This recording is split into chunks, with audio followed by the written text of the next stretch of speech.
قصص الانبیاء حضرت ہود علیہ السلام۔ محترم ناظرین، قرآن مجید میں ذکر شدہ انبیاء کے ناموں میں حضرت ہود علیہ السلام بھی ہیں، جو قوم عاد کی طرف مبعوث ہوئے۔ بعض مورخین کا نظریہ ہے کہ عاد کا اطلاق دو قبیلوں پر ہوتا ہے، ایک وہ جو بہت پہلے تھا اور قرآن نے اسے عاد الاولیٰ سے تعبیر کیا، وہ غالباً زمانہ قبل از تاریخ میں موجود تھا۔ دوسرا قبیلہ جو تاریخ بشر کے دور میں اور تقریباً ولادت عیسیٰ علیہ السلام سے 700 برس پہلے تھا، اور وہ عاد کے نام سے مشہور تھا۔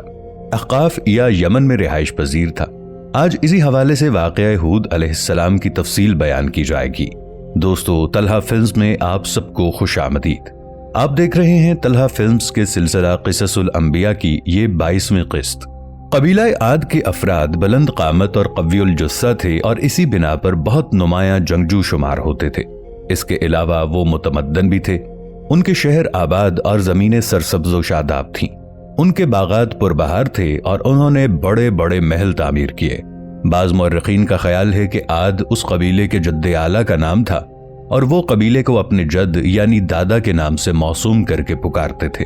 بحیرہ عرب اور بحیرہ احمر کے درمیان عرب کے جنوب و شمال میں دونوں جانب یعنی عمان، حضرموت، بحرین اور مغربی یمن تک ایک وسیع صحرا ہے جسے صحرائے الاحقاف کے نام سے یاد کیا جاتا ہے۔ نیز اسے صحرائے اعظم الدنیا اور ربیع الخالی بھی کہتے ہیں۔ الاحقاف حقف کی جمع ہے۔ اس کے لغوی معنی ریت کے بلند و بالا اور وسیع و عریض ٹیلے کے ہیں۔ اس لقدق بیابان صحرا میں سفر کرنا تو دور کی بات، اس کے اندر قدم رکھنے کا بھی تصور نہیں کیا جا سکتا کہ موت کی اس وحشتناک وادی کی جانب رخ کرنا خودکشی کے مترادف ہے۔ یہی وجہ ہے کہ مقامی بدوؤں سے لے کر مہم جو سیاحوں تک کوئی اس صحرا کے قریب جانا پسند نہیں کرتا۔ سفید اور باریک ریت کے ہزاروں فٹ اونچے پہاڑوں میں اگر کوئی شے پھینکی جائے تو وہ لمحوں میں غرق ہو جاتی ہے اور ریت کی سطح پر جنبش تک نہیں ہوتی۔ یہ صحرا اللہ بزرگ و برتر کی کھلی نشانیوں میں سے ہے اور اہل دنیا کے لیے جائے عبرت بھی۔ الاحقاف نامی اس بھیانک وادی کو دیکھ کر یہ گمان بھی نہیں کیا جا سکتا کہ یہ کسی زمانے میں دنیا کا سب سے زیادہ سرسبز و شاداب علاقہ تھا، جہاں بے شمار پھلوں اور پھولوں کے وسیع باغات، ٹھنڈے پانی کے چشمے، آبشاریں اور بلند و بالا عمارتیں تھیں، جس میں دنیا کی سب سے زیادہ طاقتور، مالدار اور شاندار تمدن رکھنے والی قوم عاد آباد تھی۔ یہ دنیا کے سب سے زیادہ قداور اور زوراور انسان تھے۔ اتنے طاقتور لوگ اللہ نے پھر پیدا نہیں کیے، جیسا کہ اللہ تعالیٰ نے قرآن کریم میں فرمایا، ان جیسی کوئی قوم اور ملکوں میں پیدا نہیں کی گئی۔ سورۃ الفجر آیت 8۔ حضرموت اور نجران کے درمیانی علاقے الاحقاف میں قوم عاد کے، جسے قوم ارم بھی کہا جاتا ہے، 13 قبائل آباد تھے۔ قوم عاد کے الاحقاف میں رہنے سے متعلق قرآن مجید میں اللہ تعالیٰ نے فرمایا، ہود کو یاد کرو جبکہ اس نے اپنی قوم کو احقاف میں ڈرایا۔ سورۃ الاحقاف آیت 21۔ علامہ جلال الدین سیوطی رحمۃ اللہ علیہ اپنی تفسیر در منشور میں تحریر کرتے ہیں کہ قوم عاد نہایت زوراور اور بہادر قوم تھی۔ یہ بت پرست تھے۔ ان کے 2 بتوں کے نام حمود اور حب بیان کیے گئے ہیں۔ ابن کثیر رحمۃ اللہ علیہ نے اپنی تفسیر میں تیسرے بت کا نام صمد بیان کیا ہے۔ طوفان نوح کے بعد قوم عاد ہی وہ قوم تھی جو سب سے پہلے کفر و شرک میں مبتلا ہو کر بتوں کی پجاری بنی۔ انہیں اپنے پتھروں کے خداؤں پر بڑا گھمنڈ تھا۔ ان کی معاشی حالت تو بہت عمدہ تھی، لیکن جہالت، گمراہی، جھوٹ، بے حیائی، باطل اقوال اور فاسد خیالات نے انہیں معاشرتی طور پر تباہی کے کنارے پر پہنچا دیا تھا۔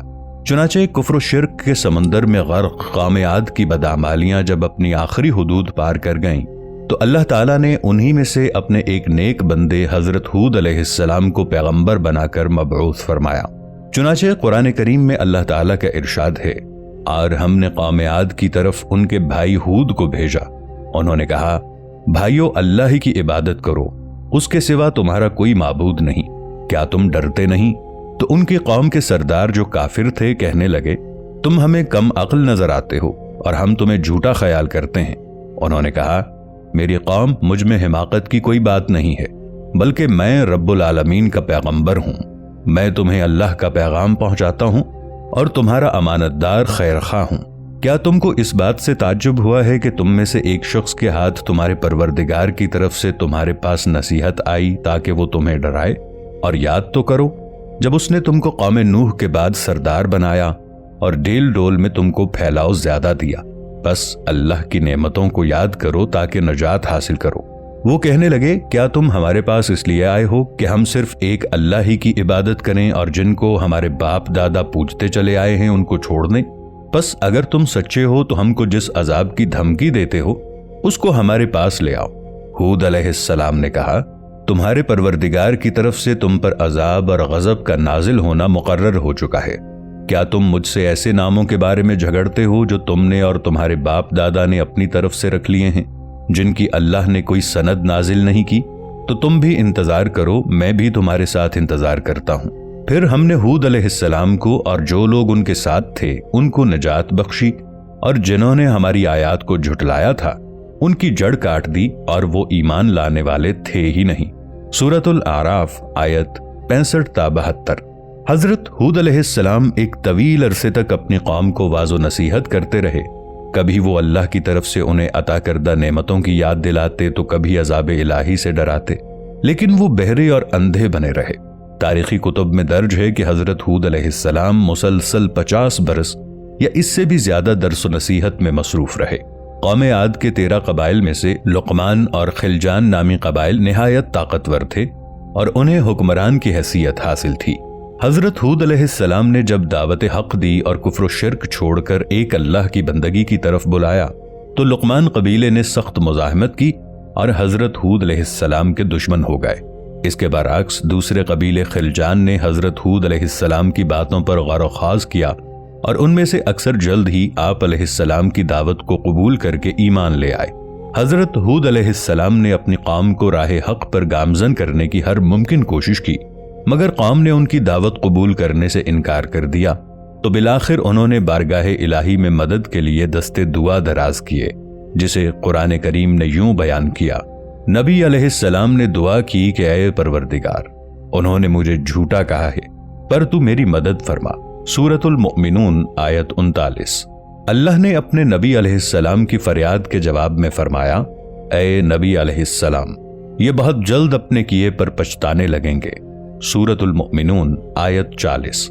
اللہ تعالیٰ نے اپنے نبی کی دعا قبول فرمائی اور قوم عاد پر عذاب کی ابتدا ہو گئی۔ بادلوں کے فرشتے کو حکم دیا گیا کہ اب بارش نہ برسائی جائے، چشموں کے فرشتے کو حکم دیا کہ ان کے ٹھنڈے، میٹھے اور شفاف پانی سے لبریز چشموں اور آبشاروں کو خشک کر دو۔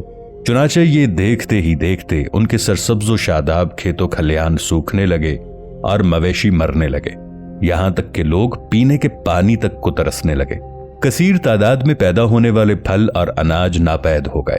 پوری قوم خشک سالی کا شکار ہو کر بدحال اور پریشان ہو گئی۔ یہ سلسلہ مسلسل 3 سال تک جاری رہا۔ حضرت ہود علیہ السلام سے اپنی قوم کی یہ حالت، یہ پریشانی دیکھی نہ جاتی تھی۔ آپ علیہ السلام بہت افسردہ اور پریشان رہتے، اور پھر ایک دن انہوں نے اپنی قوم سے فرمایا، اے میری قوم کے لوگو، تم اپنے پالنے والے سے بخشش مانگو، اس کے آگے توبہ و استغفار کرو، وہ تم پر آسمان سے موسلادھار میں برسائے گا اور تمہاری طاقت و قوت میں اضافہ فرمائے گا، اور دیکھو گنہگار بن کر روگردانی نہ کرو۔ سورہ ہود آیت 52۔ قرآن کریم اور احادیث مبارکہ میں توبہ و استغفار کے بڑے فوائد بیان فرمائے گئے ہیں۔ ابن ماجہ اور ابو داؤد میں حدیث مبارکہ ہے کہ جو پابندی سے استغفار کرتا ہے، اللہ تعالیٰ اس کے لیے ہر فکر سے کشادگی اور ہر تنگی سے راستہ بنا دیتا ہے، اور اسے ایسی جگہ سے روزی دیتا ہے جو اس کے وہم و گمان میں بھی نہیں ہوتی۔ بہرحال حضرت ہود علیہ السلام کے لاکھ سمجھانے کے باوجود اس قوم پر کوئی اثر نہ ہوا، بلکہ نہایت ڈھٹائی کا مظاہرہ کرتے ہوئے کہنے لگے کہ ہم محض تیرے کہنے پر اپنے آبا و اجداد کے اور اپنے ان معبودوں کو کیوں چھوڑ دیں۔ قرآن کریم نے اسے یوں بیان کیا ہے،